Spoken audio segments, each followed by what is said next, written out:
We got a lot of interesting ways we talk about people. And we base a lot of them on how people look. We say, well, I don't like the look of him. That means we've already picked somebody out and we've already kind of judged what we have evaluated that person. Or we could say, well, I could tell by looking she was trouble. You know? In other words, I didn't have to know much, just a little, and I've already figured it out. Or we can say, well, the first time I saw them, I knew everything I needed to know about them. I mean, we say you can't judge a book by its cover, and then we proceed to do just that all the time, don't we? We look at people and we figure out who they are, and we judge on all kinds of things. I mean, we judge based on our gender. I mean, you know how women are. Isn't that what people say? I better be careful. I'll move to this side of the church. All right? Well, he's just a man, you know. That's all you can say. We judge on race. We judge on who your family was, what country you come from, what religion you are, or what denomination you belong to. Well, you know how those Church of Christ people are. Yeah, but you better watch out for the Baptists, you know. We judge on income. We judge on what occupation you have, what education level. I mean, if you just want to add it all up, we can find more ways to judge a person than just about anything else. And in James chapter 2, James, who knows some of these things, he knows about being judged. James was a Jew. So he was already judged by Gentile Christians a little bit as being a little harsh. James was the brother of Jesus. Now, how would you like to have Jesus as your big brother and try to live up to that? You know, there was no way. James, by occupation, was a fisherman. He was considered by some of the elite to be unintelligent, to be a humble man. And James starts writing in the second chapter of his book about this whole tendency we as people have to show favoritism, to judge people before we even know people, and even to judge people after we know people. And he uses one example, and I don't really think that he is only talking about rich people and poor people in James chapter 2. But it's the easiest example for him to use. The rich person comes in and they say, you come sit up here. You need this good seat. You need to be treated specially. And then the poor person comes in, it's like, well, you can stand at the back. You know, we need to reserve this seat for somebody else. And he's pointing out this tendency we have to play favorites with people.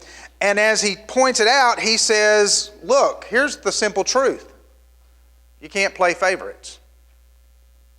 You can't look at people and judge who they are and determine how to treat them just based on what little bit you know about people. Let me ask you this. Have you ever been surprised by somebody you knew really well? Somebody you knew really well has just shocked you. It shows that even when we know somebody really well, guess what? We don't know everything about them.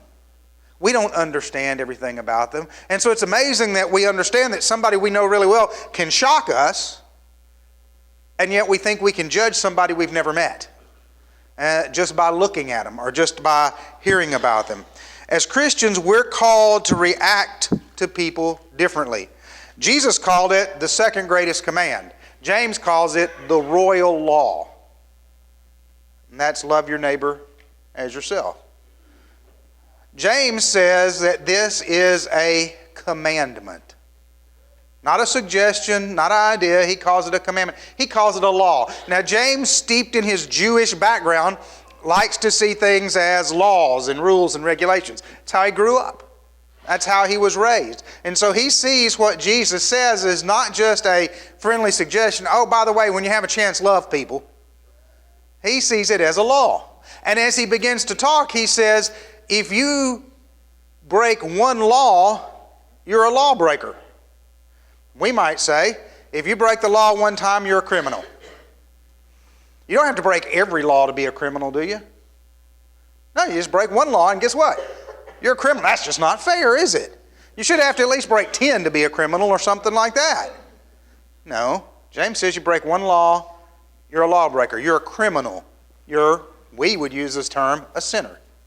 And then he goes on and he doesn't just pick any two random sins. He picks two that in their day and time and in our day and time we consider two of the biggies, right? He said the law says don't commit adultery and the law says don't murder.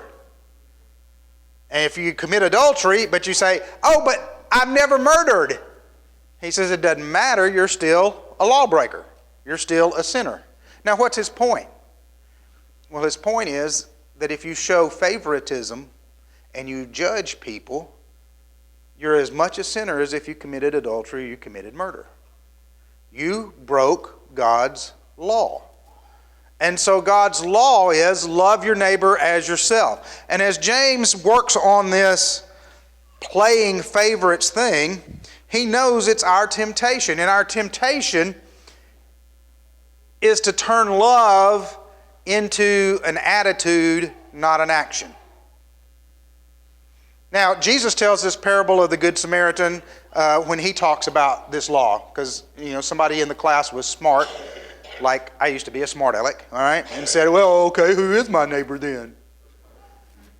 Well, I'll tell you who your neighbor is. Well, first off, your neighbor was a stranger that you never met. Second, your neighbor was somebody from a group you weren't supposed to like. And third, your neighbor was somebody that if you had judged them, you would have just looked and gone the other way. But your neighbor was somebody who needed something. Somebody who needed something that you had and could give them. We are much more comfortable if love is an attitude.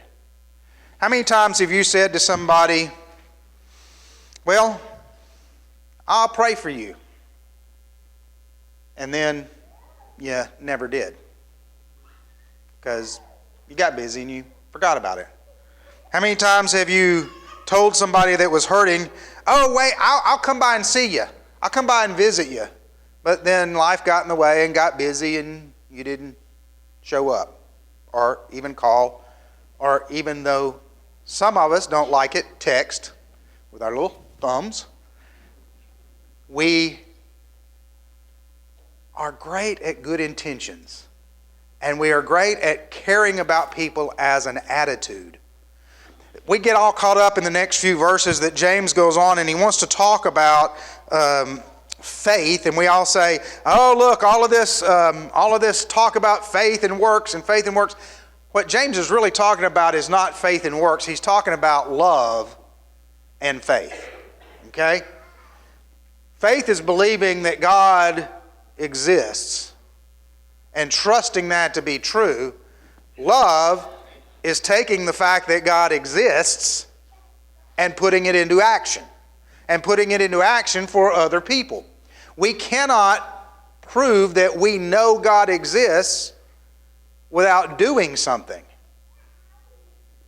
When we do something, that something is supposed to be driven by our love and our concern for other people. So we believe that God exists, and then that makes us something. If you go in the chapter 2 and you go down to verse 23, it says that Abraham believed in God and God reckoned him as righteous. Abraham believed in God and God made him righteous. Abraham wasn't made righteous by his works, okay? I want you to hear me. He was not made righteous by his works. He was made righteous by his God. And that's it. But if you back up to verse 21, it says Abraham was considered righteous by the things he did. Well, now, is James saying two different things? Is he saying God made him righteous by his faith, and then he turns around and says God considered him righteous by his works? No. What he's saying is God made him righteous by his faith.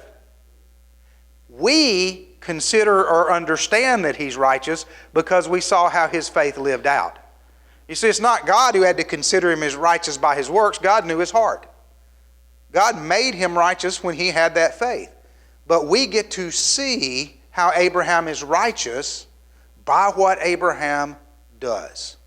And those actions come out of his trusting in God. The world will never know that we are a believing people until we live a life of love towards others. I heard discussion just this morning, and I had forgotten I'd heard this preacher say it, but a preacher said that we were talking about said one time that if the church had simply done what the church needed to do, there would be no need for welfare.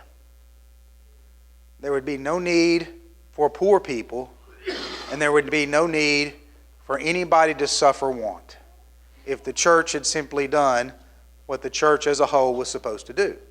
But we as a church haven't. We sat back and we have let other people do that. And part of that is because we have not learned to look at the world through faith-colored glasses.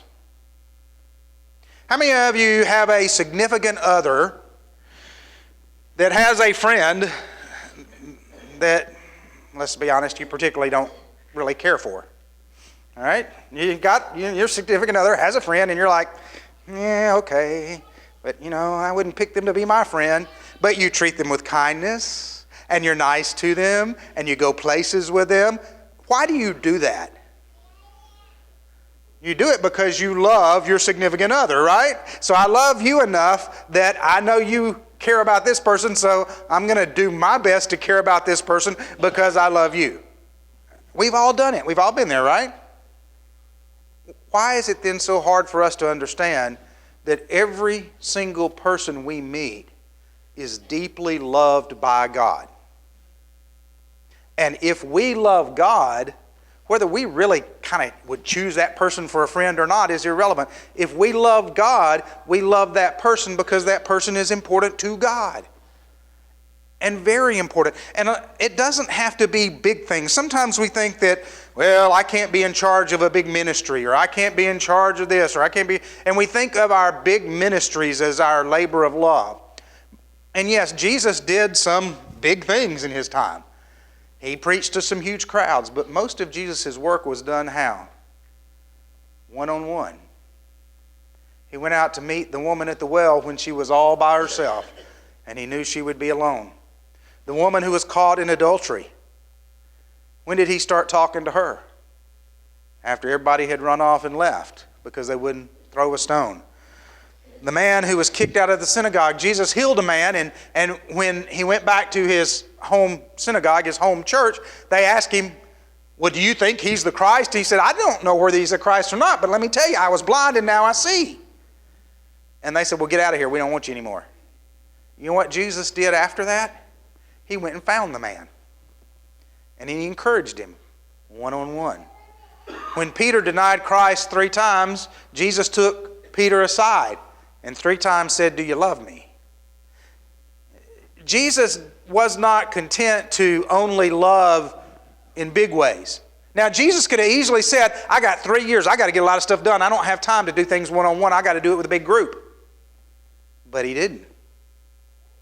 He took time one-on-one. He even took time for the little children who were coming. Small actions packed with love produce huge results. The woman at the well ran into town, and what did she do? She began to tell everybody, you got to come meet this guy. He told me everything I ever did. You got to come listen to him.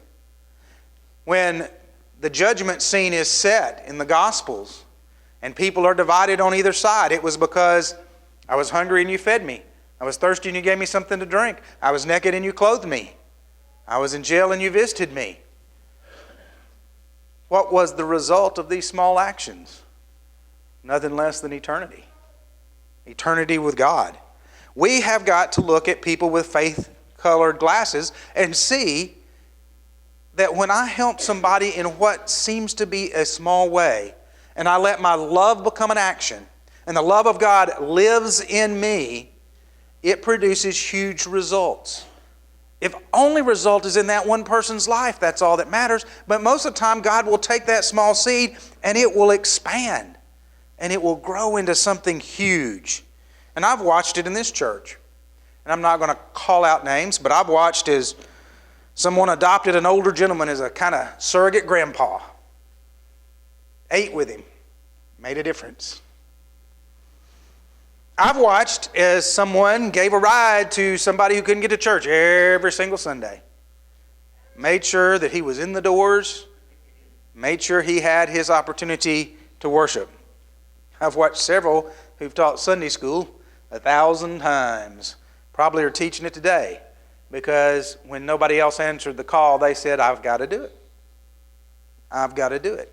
What is the 2-year-olds? How big a deal is the 2-year-old class? The 2-year-old class is a huge deal, because you're planting a seed. You're planting a seed. This church does a lot of small actions, and yet I can look in my life and I can see the many times when God put somebody in my path to love and I didn't love them. I didn't do the small action that I could have done. You see, I think God puts those opportunities for our love to become action in our days every day. And when we take opportunity to do what God puts before us through His power and His grace and His mercy, doing that love action is sharing the gospel of the Lord. It's sharing God's love with somebody else. And it really is irrelevant if it's somebody I like or somebody I don't care for. Because either way, God's in love with them. And if God's in love with them, I need to be called to be in love with them, whether I like them or whether I don't like them. David has mentioned a time or two that I kind of came here a broken person. And it was self-inflicted, but I was not considering myself worthy to teach or preach anymore. Many others would have considered the same thing. I was not alone in my estimation of myself. Okay, I can tell you. In fact, there's probably people who see this on Facebook and say, he's still not worthy. And they would be right. And it wasn't unfair of people to think that, because some of my actions had not shown the love of God. In fact, some of my actions had done the opposite from showing the love of God. So I came to this little church out at Rimmel and just came and kind of sat on the back row and did my thing, because even though I felt unworthy, I still wanted to be around God. I just didn't know if God wanted to be around me. Any of you ever felt like that? All right. And this church encouraged me, and they several times said, would you give a little talk at communion? And I said, no. Oh, yeah. No, you don't understand who I am. We don't care who you are. I was like, you don't care who I am? How's that? And so the other day I was going through some stuff. We're trying to clean out boxes in the attic. You ever done that? That's so exciting, you know. And I found a little note that was given to me. And I think it was right after the very first time that I got up and spoke. And I'm going to try to read it without getting emotional, but probably won't happen. John, I appreciate your comments this morning. I believe God sent you to us for 2 reasons. One, because you needed a place to heal from your wounds, but also because this congregation needs you for some reason. God wants to show us this need that we have. I am thankful for you. God bless, Barbara.